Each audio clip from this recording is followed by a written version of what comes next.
1988 সালের এক শীতল সন্ধ্যা, টোকিওর ব্যস্ত শহরে এক মেয়ের নিঃশব্দ হেঁটে চলা। কে জানতো সেই মুহূর্ত থেকেই শুরু হবে এক ভয়ঙ্কর নাইটমেয়ার। জুনকো ফুরুটা একটা নাম যার পিছনে লুকিয়ে আছে 44 দিনের অন্ধকারের গল্প, যার টর্চার আর সাফারিং ছিল বিয়ন্ড ইমাজিনেশন। এই ভিডিওতে আজকে আমরা আনকভার করব সেই ডার্ক রিয়েলিটি, যেখানে প্রতিটি দিনই ছিল তার জন্য এক নতুন নাইটমেয়ার, আর বেঁচে থাকার প্রতিটি মুহূর্ত ছিল এক painful struggle. So let's talk about the case of Junko ফুরুটা।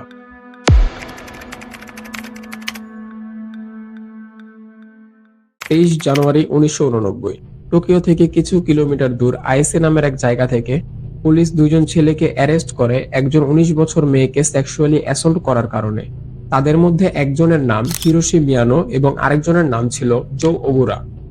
তারপর পুলিশ তাদের বিষয়ে তদন্ত করে এবং তদন্ত করে জানতে পারে তারা জাপানের খুবই ডেঞ্জারাস ক্রিমিনাল গ্যাং ইয়াকুজার জুনিয়র মেম্বার, এবং তাদের দুইজনের নামেই আগে থেকেই অনেক ছোটখাটো মামলা আছে।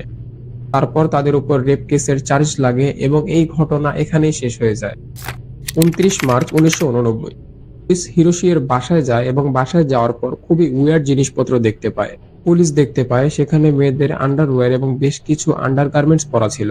তারপর পুলিশ তাদের দুজনকে পুলিশ স্টেশন তুলে নিয়ে যায় এবং খুব হার্ডলি জিজ্ঞাসাবাদ করে। আসলে পুলিশ তাদের এরিয়াতে হওয়া কিছুদিন আগের এক ডাবল মার্ডার কেসের বিষয়ে ইনফরমেশন নেওয়ার জন্য তাদেরকে পুলিশ স্টেশনে এনেছিল এবং জিজ্ঞাসাবাদ করছিল, কিন্তু এখানে হিরোশি অন্য কিছুই বলছিল। জি হ্যাঁ, হিরোশি ভেবেছিল হিরোশি এবং তার গ্রুপ মিলে যে আকাম করেছে সেই বিষয়ে হিরোশির সাথের বন্ধু পুলিশকে অলরেডি সব বলে দিয়েছে, তো এখানে লুকিয়ে আর কোনো লাভ নেই। তারপর হিরোশি বলে হ্যাঁ ওরা একটা মার্ডার করেছে, এবং এটা শোনার পর পুলিশরাও খুব অবাক হয়ে যায় এবং তাদেরকে তারপর লাশের বিষয়ে জিজ্ঞেস করে। লাশের বিষয়ে জিজ্ঞেস করার পর হিরোশি জানায় টোকিও থেকে কিছু কিলোমিটার দূর কোটো নামের এক জায়গায় তারা লাশ ফেলে দিয়ে এসেছে। তৎক্ষণাৎ পুলিশ তাদের দুইজনকে নিয়ে সেই জায়গায় যায় এবং যাওয়ার পরে পুলিশ দেখতে পায় সেখানে একটা ড্রাম পড়া আছে। ড্রাম দেখার সাথে সাথে পুলিশ বুঝতে পারে এটা নর্মাল কোনো কেস না। ড্রামটা সিমেন্ট দিয়ে ভরা ছিল এবং উপরের দিকে কিছু চুল পেঁচানো ছিল, যেটা তোমরা ছবির মধ্যেও দেখতে পাচ্ছ, এবং খুবই বাজে স্মেল করছিল। জি হ্যাঁ, এই ড্রামে একজনকে মেরে কবর দেওয়া হয়েছিল, কিন্তু মাটি দিয়ে না, সিমেন্ট দিয়ে। এবং এই মেয়েটার নামই জুনকো ফুরুটা। জুনকো একটি মিডল ক্লাস ফ্যামিলি থেকে বিলং করে এবং জুনকো তার ফ্যামিলি সহ জাপানের মিসাতো সাইতামাতে বাস করত। জুনকো ইয়াশিও মিনামি হাই স্কুলের একজন স্টুডেন্ট ছিল এবং জুনকো পড়াশোনায় খুবই ভালো ছিল। জুনকো ওয়াজ লাইক স্কুল বা কলেজে থাকে না দু একজন টপার যারা কোনো ধরনের নেশা পানি করে না, তারা সব সময় শুধু পড়াশোনা নিয়ে বিজি থাকে এবং তাদের লাইফের একটাই গোল ভালো রেজাল্ট করতে হবে এবং ফিউচারে ভালো কিছু করতে হবে।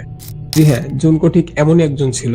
জুনকো দেখতেও বেশ সুন্দর ছিল, তো হাই স্কুলে থাকাকালীন জুনকোকে অনেক ছেলেরাই প্রপোজ করেছে, তো জুনকো এইসবকে কোনো পাত্তাই দিত না এবং এই জিনিসটাই হিরোশির পছন্দ ছিল না। জি হ্যাঁ, আমি সেই হিরোশি মিয়ানোর কথাই বলছি। তাকে পুলিশ জিজ্ঞাসাবাদ করার এক পর্যায়ে জুনকোর লাশ খুঁজে পায়। জুনকো যে স্কুলে পড়তো ঠিক একই স্কুলে হিরোশিও পড়তো এবং হিরোশি আগেও কয়েকবার জুনকোকে প্রপোজ করেছে, তো জুনকো সবসময় তাকে রিজেক্ট করে দিয়েছিল। আর এই কারণেই হিরোশির ক্ষোভ জন্মায় জুনকোর প্রতি।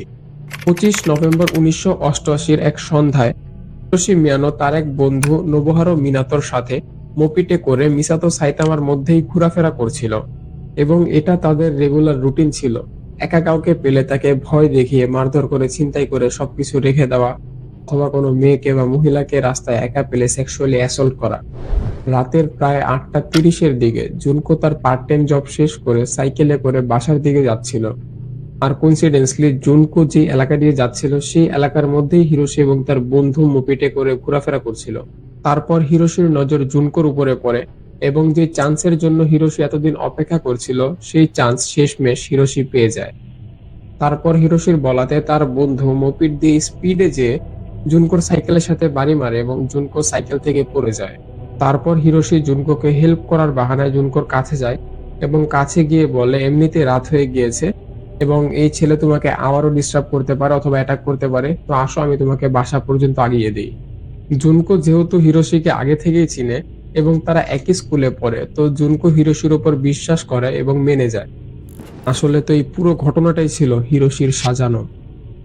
তারপর জুনকোকে খালি একটা গোডাউনে হিরোশি নিয়ে যায় এবং সেখানে হিরোশি এবং তার 3জন বন্ধু মিলে জুনকোকে কন্টিনিউয়াসলি খুবই নির্মম ভাবে ধর্ষণ করে।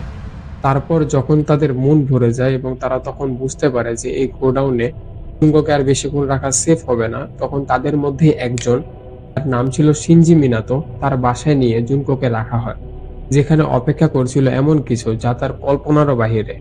তারপর তাকে মিনাতো এর বাসায় বন্দি করে রাখা হয়।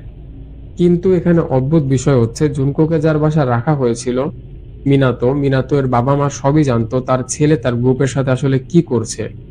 মাঝে মাঝে মিনাতো এর মা জুনকোকে নগ্ন অবস্থায় পড়ে থাকতেও দেখেছে।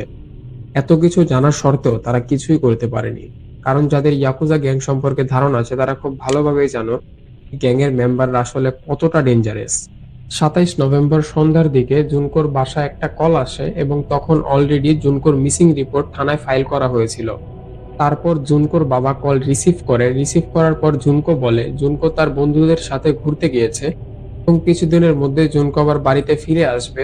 তো টেনশন করতে বারণ করে তার বাবা মাকে, এবং যেই রিপোর্টটা থানায় করেছে সেই রিপোর্ট উঠিয়ে নিতে বলে। তারপর রিপোর্ট উঠিয়ে নেওয়া হয় এবং যেই তার মিসিং রিপোর্টে যে তদন্ত চলছিল সেই তদন্ত বন্ধ করে দেওয়া হয়। আসলে হিরোশি এবং তার গ্রুপ জুনকোকে ভয় দেখিয়ে মারধর করে এবং মারধর করে কল দিয়ে এগুলো বলার জন্য বাধ্য করে। আর এখন জুনকো টোটালি হিরোশি এবং তার গ্রুপের বানানো টর্চার চেম্বারে ট্র্যাপড হয়ে পড়ে।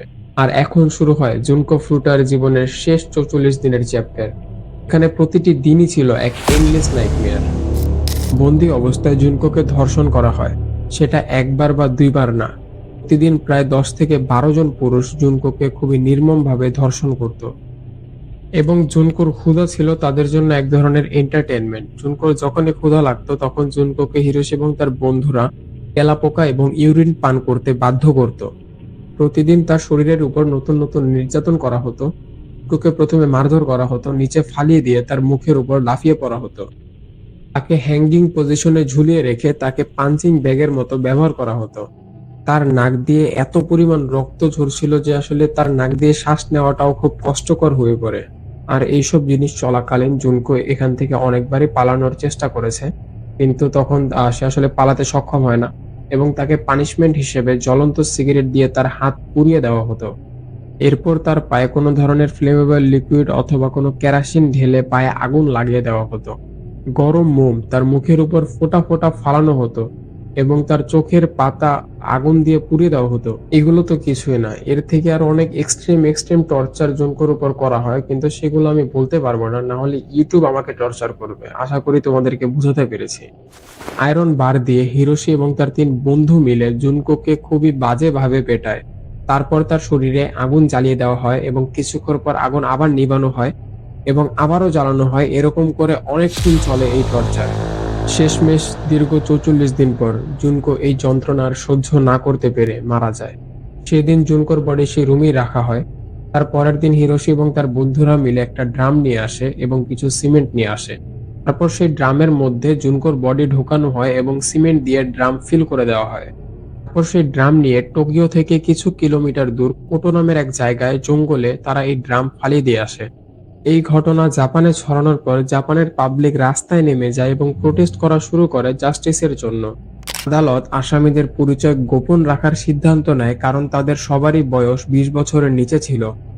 কিন্তু তখনকার সুকান বুনশন নামের এক পত্রিকা তাদের পরিচয় পাবলিশ করে দেয় এবং তাদের যুক্তি ছিল এই ভয়ঙ্কর অপরাধের পিছে যে অভিযুক্তরা আছে তাদেরকে গোপনীয়তা দেওয়া ঠিক হবে না। এবং এখন দেখার বিষয় ছিল জাপানের আদালত তাদের এই অমানবিক অপরাধের জন্য তাদেরকে কি শাস্তি দেয়। এখানে দুঃখজনক বিষয় হচ্ছে এই অপরাধের সাথে যারাই জড়িত ছিল সবাই আন্ডারেজ ছিল, তো এই জন্য আসলে তাদেরকে ফাঁসি অথবা যাবজ্জীবন দেওয়া হয়নি। কিন্তু তারা জুনকোর সাথে যা করেছিল তাদেরকে যদি ফাঁসিও দেওয়া হতো তাও কম ছিল। কিন্তু আদালত তাদেরকে যেই শাস্তি দেয় সেটা একদমই মেনে নেওয়ার মতো না। হিরোশি মিয়ানোকে 20 বছরের কারাদণ্ড দেওয়া হয় এবং তার সাথের 3 বন্ধুকে 7 থেকে 10 বছরের কারাদণ্ড দেওয়া হয়। আজকের জন্য এতটুকুই। ভিডিওটা ভালো লেগে থাকলে অবশ্যই ভিডিওটাতে একটা লাইক করে রাখবে এবং চ্যানেলটাকে সাবস্ক্রাইব করে রাখবে। We will be back with some more mysterious stories on Mysterious Tales. See you soon.